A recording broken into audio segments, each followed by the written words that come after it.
Baker Mayfield, welcome to Undisputed. It's great to chat with you. And Baker, I'm going to get right to it. What are your chances of winning this Rookie of the Year award? What are my chances? Sorry, it's hard to hear in Yes, what are your chances of winning that Rookie of the Year award? I think it's 50-50.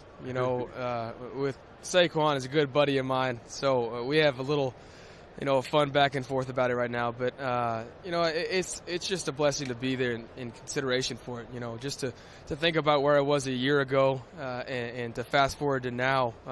It's been a dream I've been living through. So I'm happy to be here. Obviously, I want the award, but Saquon's a good friend of mine, so he's a great player as well. Hey, Baker, it's Skip Bayless. So all of your welcome to the NFL moments during training camp were obviously captured on HBO's Hard Knocks, during which we got to see your head coach and your offensive coordinators sometimes going at it, going back and forth. Was Hard Knocks a good thing or a bad thing as you look back on it for your football team? To me, it depends on how you handle it, because there's cameras everywhere.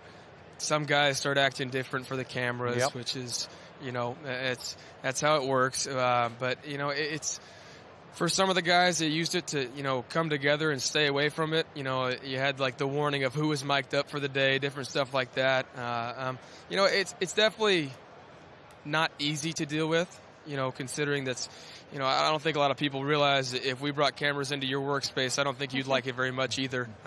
So it's different, but I think our guys handle it pretty well.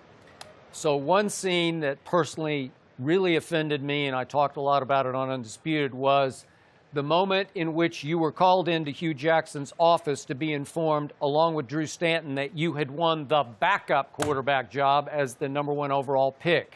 Did you have any problem with that scene? No, absolutely not. They had a plan. They told me that before even the draft, before I even knew I was going there. They asked me how I feel about it.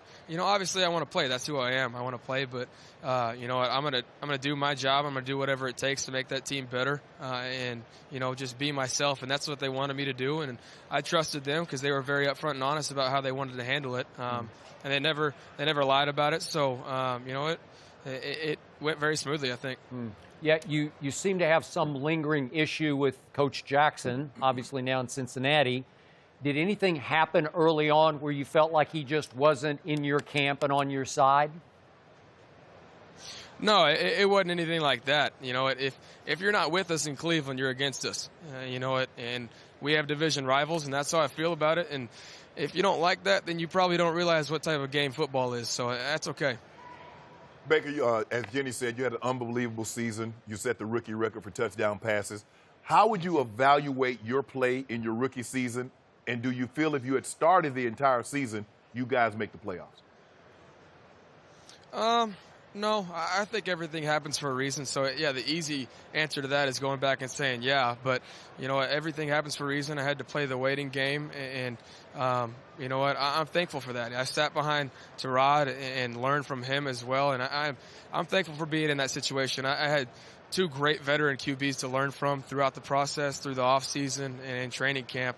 You know what? It's a difficult situation because – being me, I want to play, but, I'm thankful for how it happened. I mean, not Tyrod getting hurt is not the way I wanted to go in, but, getting my chance to play and, just seizing the opportunity was very important to me. What led to the turnaround? One more time? What led to the turnaround in your season? Our guys realizing we had the pieces in the locker room and just believing in that and just doing their job. We have a very talented team. You could sense that when I got there that, the pieces they brought in from free agency and then the draft class, that we had a lot of talent. It was just very important for our guys to just do their jobs and believe in it. So how much different or better was Freddie Kitchens for you than Todd Haley was? I think the difference was, how comfortable I was to be able to cut through the game plan and be open and communicating with it. And Freddie forced that on me. He was very, he would harp on the fact that we needed to be on the same page, and that's how you execute. And having a great relationship with him, honest and upfront about everything, I think led to my success playing wise, and being able to talk through things with Terod and Drew Stanton as well, and just kind of be on the same page. Everybody doesn't realize that's one of the most important things in football at the pro level. Being able to get guys that were coached from every sort of different background growing up to be on the same page, to have the same mindset, to try and get that same football IQ and to go execute. Any concern you'll lose that connection day to day with Freddie now that he's the head coach? No, absolutely not. I think we have the right pieces, and I believe in John Dorsey and what they're doing right now to be able to continue to do that. And I trust in that plan, and I got to be myself. That's the most important thing for me. Baker, give us your thoughts on Kyler Murray. Obviously, he was your backup last year, and when you were at Oklahoma, you win the Heisman Trophy, move on the #1 overall draft pick. He wins the Heisman, succeeding you. What is your expectations for him in the NFL? Kyler's a winner.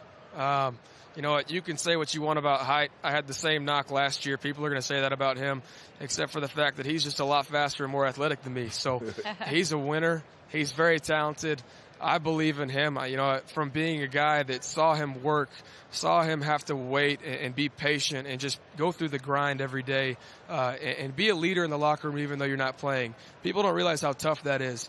But he was able to do that, and he's a special guy, and wherever he goes, somebody's going to get really lucky, because winning in football is the most important thing, no matter what shape or size you come in. And Kyler's talented. It doesn't matter.